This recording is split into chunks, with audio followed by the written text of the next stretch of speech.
Les grands hommes ne naissent pas dans la grandeur, ils grandissent. Mario Puzo. Bonjour les amis. On ne naît pas grand, on le devient.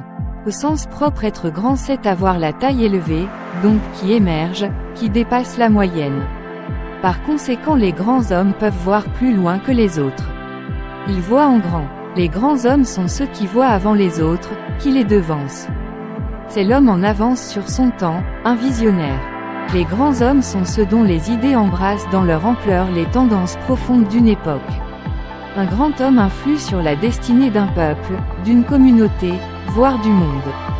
À titre d'exemple, on peut citer Martin Luther King, Nelson Mandela, Mahatma Gandhi. Être grand, c'est être un instigateur. Les grands hommes sont ceux qui apportent des idées nouvelles, refusant de considérer qu'une vérité puisse être immuable et donc définitivement établie. Un grand homme est indépendant d'esprit. Il s'affranchit des autorités personnelles et des idées préétablies pour progresser, pour aller de l'avant. Le grand homme est un homme d'action. Il réussit à mettre des idées en mouvement.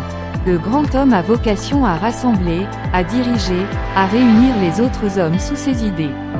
Il dégage généralement une aura, un prestige qui lui donne un ascendant sur les autres.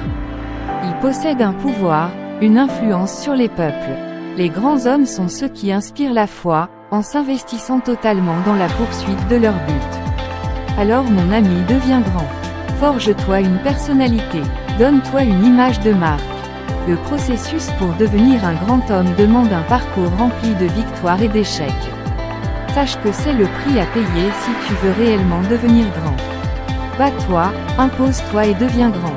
Bon lundi à tous. Abraham Christian Dansou ACD. Abonnez-vous au canal de diffusion des pensées vivifiantes. Instagram, Facebook, Telegram, Twitter, WhatsApp, LinkedIn.